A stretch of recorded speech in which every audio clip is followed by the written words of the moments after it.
আপনাদের সামনে উপস্থিত করবে আমাদের সম্মানিত আপনাদের কৃতি সন্তান জনাব তাজুল ইসলাম।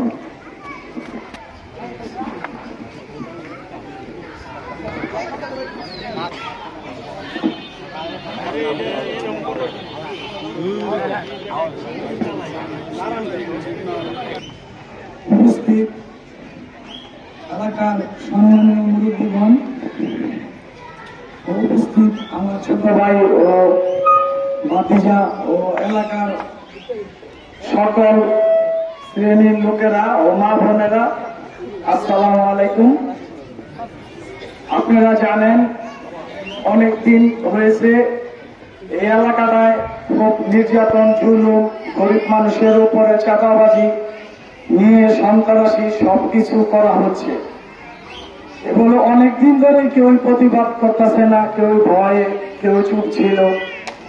এখন সবাই একসাথে হয়ে গেছে, তাদের অত্যাচারে সবার দেয়ালে পিঠ থেকে গেছে। তাই এখন আর কেউ ঘরে বসে থাকতে চাচ্ছে না, ওদের বিরুদ্ধে সবাই সাহসিকতা দেখাচ্ছে। আমরা এটাই চেয়েছিলাম যে এই সময়টা আসুক, এই সময়টা আসার পর এই সন্ত্রাসীর বিরুদ্ধে অ্যাকশন নেওয়া হবে, যেটা আমরা এখন আপনারই অনুরোধে এটা করতে পেরেছি। তাই এসব দু চারটা সন্ত্রাসীদেরকে আমরা কখনো প্রশ্রয় দিই নাই, আর এখনো দিব না। কারণ আমরা আদর্শনগর এরকম একটা এলাকা, যে এলাকাটা নিয়ে খুব গরিব দুঃখী এবং প্রত্যেক এলাকার লোকজন এখানে উপস্থিত থাকে, ব্যবসা বাণিজ্য করে, কাজে নিয়োজিত থাকে। তাই এরা কার কাছে যাব? এই গরিব দুঃখী লোকটির উপরে জুলুম যখন করে, তারা কুল কিনার খুঁজে পায় না। তাই আমরা আপনাদেরকে এতটুকু ভরসা দিতে পারি, আমরা পঞ্চায়েত কমিটি ও এলাকাবাসী প্রত্যেকটা বাড়িওয়ালা আমরা একটু আপনাদেরকে নিশ্চিত করতে পারি যে এখন থেকে যত বড় সন্ত্রাসী হয়ে আপনাদের কোনো ক্ষতি, আপনাদের কোনো ভীতি, আপনাদের নিয়ে কোনো অত্যাচার কোনো কিছুই করতে পারবে না ইনশাআল্লাহ। তাই আমি বলে দিতে চাই, ওই সন্ত্রাসীর বিরুদ্ধে আপনারা যেই কোনো সময় সজাগ থাকবেন। যদি যেই কোনো সময় আমরা আপনার পাশে আছি, আপনারা দুর্বল হয়ে পড়বেন না। যে ভাইয়েরা এখন একটা বলতেছে, পরে আরেকটা বলবে। আমি সরাসরি বলে দিতে চাই, যা বিগত আমলে যা ঘটিয়েছেন আপনারা ভালো হয়ে যান। আপনাদেরকে এখনো এই জনগণ সুযোগ দিচ্ছে, এরপরে যদি একটা লোক কোনো ক্ষতিগ্রস্ত হন আপনাদেরকে পাই। আর একটা বিষয় বলে দিতে চাই, জাকির খানের নাম বেছে যদি কোনো সন্ত্রাস করেন, যদি কোনো মাদক বেচেন, যদি কোনো চাঁদাবাজি করেন, তাহলে আপনাদের অবস্থা আরো ভয়াবহ হয়ে যাবে। তাই আমি বলে দিতে চাই, এখানেই আপনারা চুপ হয়ে যান। এরপরে যদি আর একটা গরিব লোকের উপরে অত্যাচার হয়, তাহলে আমি ঘরকে টেনে এনে আপনাদের হাত পাও ভেঙে আমি প্রশাসনের হাতে দিয়ে দিতে পারি। আমি এটা বলে দিতে চাই, আমাদের এলাকাবাসী আপনাদেরকে সাবধান করে দিচ্ছে। তাই আমি মুরব্বীদের পক্ষ হয়ে আমি এটুকু সবার কাছে বলে দেই, আর সামনে আপনারা এরকম চাঁদাবাজি অত্যাচার আর করবেন না। এই বলে আমি আমার বক্তব্য শেষ করছি। বাংলাদেশ জিন্দাবাদ, বাংলাদেশ জাতীয়তাবাদী দল জিন্দাবাদ, বাংলাদেশ বিএনপি জিন্দাবাদ। হয়েছে এখানে দেখতে খুব সুন্দর লাগতেছে। আর এই একত্রিত হওয়ার কারণ হচ্ছে আমরা সবাই কিছু কারণে নির্যাতিত ছিলাম, আর এই নির্যাতিত কারণে আজকে সবাই ঐক্যবদ্ধ হয়েছেন। নির্যাতিতের বিরুদ্ধে সবাই ঐক্যবদ্ধ হইলে নির্যাতিতরা যারা সন্ত্রাসী তারা কখনোই চান পাইব না, সুযোগও পাইব না। আজকে দেখেন তারা এখন নিষ্ক্রিয়, ভবিষ্যতেও তারা আর কখনো মাথা তুলে দাঁড়াতে পারবো না যদি আমরা এলাকায় সবাই একত্রে থাকি। তবে এইভাবে এই ঐক্যবদ্ধ ধরে রাখার জন্য আমাদের সমাজ থেকে কিছু পদক্ষেপ নেওয়া হয়েছে। সেই পদক্ষেপগুলো একে একজন বলবো, আমি কিছু কথা বলি। গতকালকা আদর্শনগরের এলাকাবাসী ময়মুরুল মিলা আমাদের প্রিয় নেতা জাকির খানের কাছে যাওয়া হয়েছিল। উনি খুব সুন্দর কথা বলেছেন যে তার নাম ভাঙিয়ে কেউ যদি কোনো ধরনের অপকর্মের সাথে জড়িত হয় তাকে ওইখানে পিড়ায় ঠ্যাংটুন ভাঙ্গা পুলিশের কাছে যেতে বলছে। আপনারা ভয় পাবেন না, এলাকাতে নাম বেশি না, রাজনীতি বন্ধ হয়ে গেছে। আর বিএনপিতে এমন একটা সংগঠন, এখানে যদি কেউ অন্যায় করে হাইকমান্ড এর বিচার করে। অন্য অন্য সময় কিন্তু আমরা এই বিচার পাই নাই, ঠিক কিনা? তাই এখন আমরা এই কথা বলতে এলাকাবাসী উপলক্ষে এলাকাবাসীর তরফ থেকে একটা ঘর তৈরি করা দরকার, পঞ্চায়েতের ঘর, যেখানে বসে আপনারা বসে মামুরি বসবো, আপনারা যে কোনো ব্যাপারে বিচার নালিশ কোন ধরনের অভিযোগ থাকলে দিতে পারবেন। এই ঘরটা কি দরকার আমরা বলেন? যদি দরকার হয় এই পঞ্চায়েতের যারা কাজ করতেছে তারা কিন্তু গায়ে খাইতে কাজ করতেছে, আপনাদের বিপদে পদে দূর করতেছে রাত দিন করিয়া। ওই দিনটাও রাত 1টা-2টা বাজে থানার থেকে আসছে এই ব্যাপারগুলো নিয়ে। তাই এখন আপনারা এলাকার সবাই মিলেমিশে একটা কাজ করবেন। এই ঘরটা তোলার জন্য আমাদের কিছু বাজেট করা হয়েছে।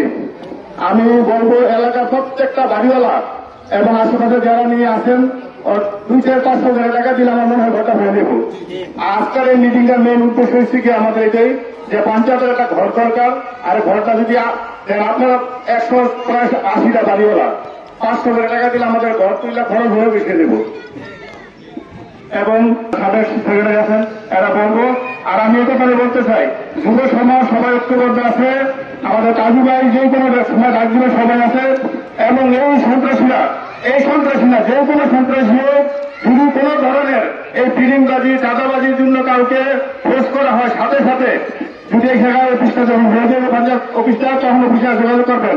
আর যে পর্যন্ত না হবো কাজু ভাইয়ের কাছে, সমাজের আরো যে ইয়াং পোলাবেন না তাদের কাছে বলবেন, ফিটিংবাজের কাছে কখনোই বলবেন না। আপনাদের কিছু দোষ আছে গাইবান্ধা লোকের, এরা এই ফিটিংবাজ চাঁদাবাজের কাছে গিয়ে বিচার দেয়। আমরা একবার যখন আপনাদের 10,000 খাইতে পারবো, 5,000 খাইবো, 3,000 খাই, এটা কিস্তির মতন দিতেই থাকেন। তাই এখানে বেশি কথা বলবো না, আমার মুরব্বী আছেন এবং যেইভাবে ভালো হয় এই ঘরটা ক্লাবটা করার জন্য, পঞ্চায়েত ব্যবস্থা করার জন্য এই পদক্ষেপগুলো নিবেন আমাদের মোহাম্মদ ভুবন সাহেব।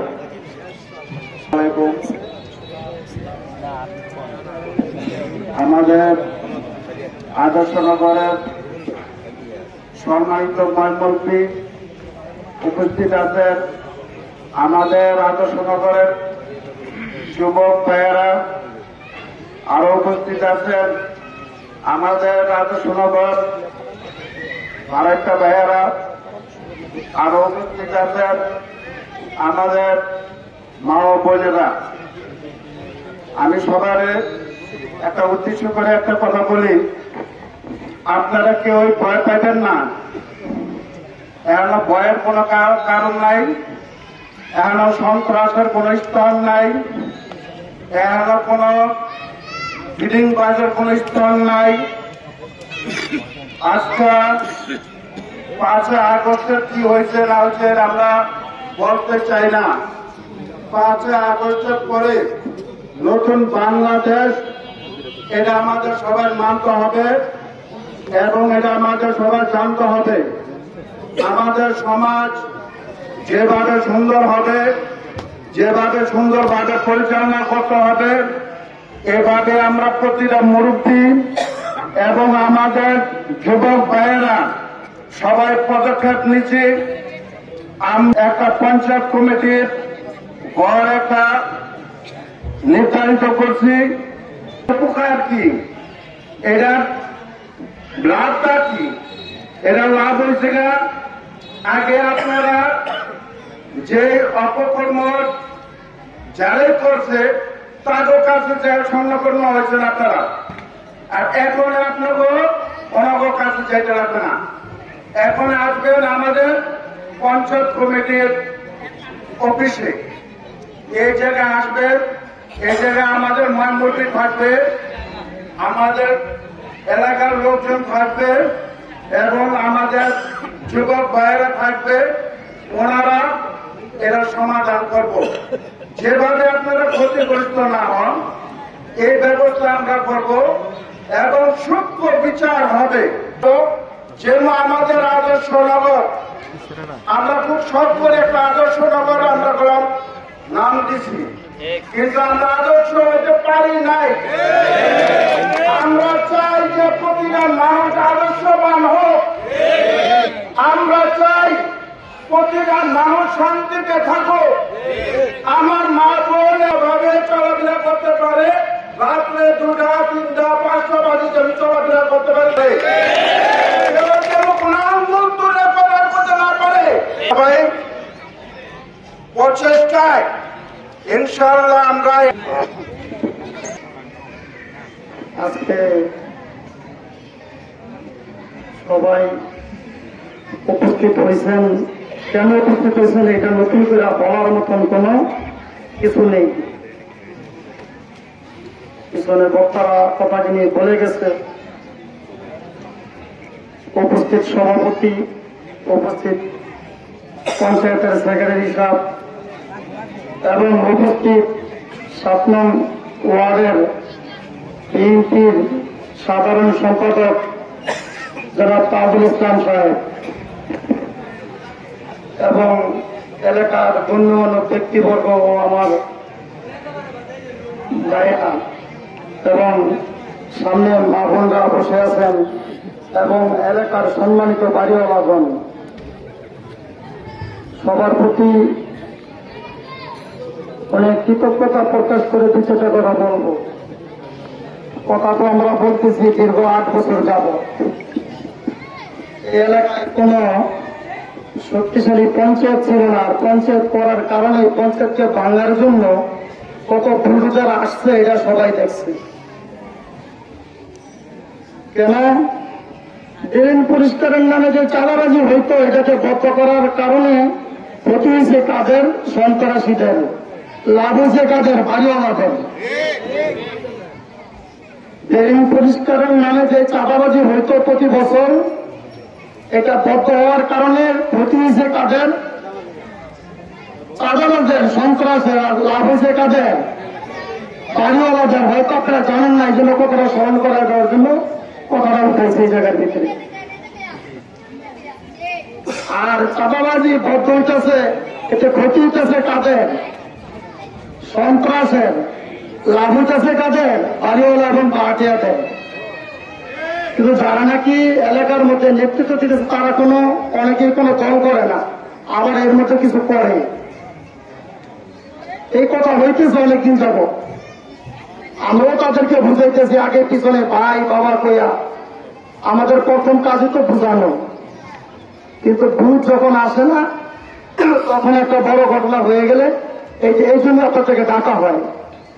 এই জন্য এখন ডাকা হয়েছে। আর আমরা যারা নাকি সমাজের কাজ করি, সব সময় সব জমানাই আমাদের কোনো না কোনো একটা রাজনৈতিক নেতার মাধ্যমে কাজগুলি করতে হয় এবং প্রশাসনের মাধ্যমে কাজগুলি করতে হয়। যেমন বিগত সরকারের আমলে যারা নাকি সমাজের বড় লিডার ছিল তাদেরকে এনে, যদিও তাদের কাজকর্ম ভালো মতো মিলেই ছিল, কিন্তু ভালো কাজটা করানোর জন্য তাদেরকে আমরা চেষ্টা করাইছি, যদিও সে অন্যরকম ছিল, কিন্তু হয়েছে। বর্তমানেও আমাদের যে যারা নাকি আছে তাদের সাথে নিয়ে আমাদের কাজ করতে হয়। তারই ধারাবাহিকতায় গতকালকে আমাদের এলাকার পঞ্চায়েত এবং শীর্ষস্থানীয় নেতৃত্বদেরকে নারায়ণগঞ্জের যে আমাদের জাকির খান বিএনপির, উনি আমাদেরকে ডাকছিলেন, আমরা গেছিলাম।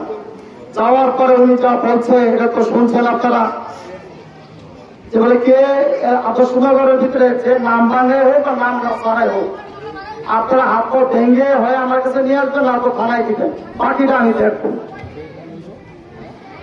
আমরা এখন যেহেতু আমাদের তাজুল ইসলাম ভাই এখানে আছে, আরো আমাদের যুবকরা আছে, কারণ যুবক ছাড়া কখনো কোনো দেশের অভ্যুত্থান ঘটে না। কোন বড় শক্তিশালী কাজ কখনই যুবকদের ছাড়া হয় না। দেশ স্বাধীনতা থেকে এই পর্যন্ত যুবক ছাড়া কখনো কোনো বড় অভ্যুত্থান, বড় কাজ হয়নি। যুবকরা বড় অংশ মহল্লার মধ্যে আছে। আমরা সবাই যেহেতু মন্দ কাজকে ঘৃণা করি, যে মন্দ কাজ করে সেও মন্দ কাজকে ঘৃণা করে, যে বিড়ি খায় সেও বিড়িরে ঘৃণা করে, ঠিক কিনা বলেন? যে খায় হ্যাঁ বিয়ান বলেন চিপাটা পলায় পলায় খায়, কারণ কি সে এটা ঘৃণা করে। যে মন্দ কাজ করে সেও মন্দরে ঘৃণা করে, কিন্তু সে বোঝে না। বোঝানোর জন্য কয়েকটা তরিকা আছে। এজন্য তাদেরকে বোঝানোর জন্য তো আমরা বিভিন্ন চেষ্টা করছি। এখন আপনারা সবাই একত্রিত আমাদের এলাকার বাড়িওয়ালা ভাইয়েরা আসসালামু আলাইকুম। এবং আমার আশেপাশে যারা আছেন আমার পাশের কমিটির সহকর্মী ভাইয়েরা আসসালামু আলাইকুম। যারা অনেক আগে আমরা একটা চিন্তা ভাবনা করছিলাম পঞ্চায়েতে একটা ঘর তৈরি করার জন্য, কিন্তু গত মিটিং এ আমি বলে গেছি আমার ছোট ভাই তাইকুল যে আমাদের একটা পঞ্চায়েতের ঘরের জায়গা দরকার। হ্যাঁ, তোমার উপরে আমি দায়িত্ব দিলাম, ওই জায়গাটা তুমি যেভাবে হোক একটা ব্যবস্থা করে দেবো। তার গত আজকে 2 দিন ধরে ভাই আমাকে আওয়াজ দিতে, ভাই আপনারা আওয়াজ দিতে যে আপনি এখানে ঘর তোলেন। এখানে ঘর তোলা আমরা নির্ধারণ করছি যে এখানে পঞ্চায়েতের ঘর এখানে হবে, এই যে কোনাটার ভিতরে। এখানে ঘরটা করতে গেলে অনেকগুলো কিছু টাকা পয়সার প্রয়োজন আছে। তা আমরা চিন্তা ভাবনা করছি বাড়িওয়ালা ভাইয়েরা যারা আসেন সচল অবস্থায়, সব বাড়িওয়ালাই যদি আমাদের কম বেশি করে ডিক্লারেশনে কিছু টাকা পয়সা দেন, হ্যাঁ দিলে আমাদের ঘরটা হয়ে যায়। ইচ্ছা করলে আমরা দিতে পারি, তারপরও আমরা আপনাদের থেকে কিছু সহযোগিতা আপনারা আমাদের করবেন। আর যদি আমরা মনে করি মোটামুটি 500 টাকা করে প্রতি ঘরের থেকে আমরা নেই বাড়িওয়ালাদের থেকে, মোটামুটি আমাদের ঘর হয়ে যাবে। হ্যাঁ, প্রায় 60-70 টাকা দরকার, এই টাকা হয়ে যাব।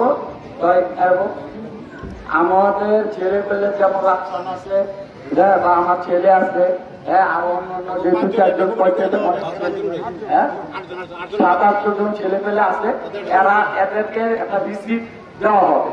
এই রিসিপ্টের বিনিময়ে রিসিপ্ট নিয়ে গেলে আপনারা প্রতি বাড়িওয়ালাই 500 টাকা করে আপনারা রিসিপ্টের মাধ্যমে টাকা দিয়ে দেবেন। হ্যাঁ, এই 1 সপ্তাহের মধ্যে আমরা চিন্তা ভাবনা করতেছি গোটা ওপারের জন্য, হ্যাঁ, পঞ্চায়েতের গোটা।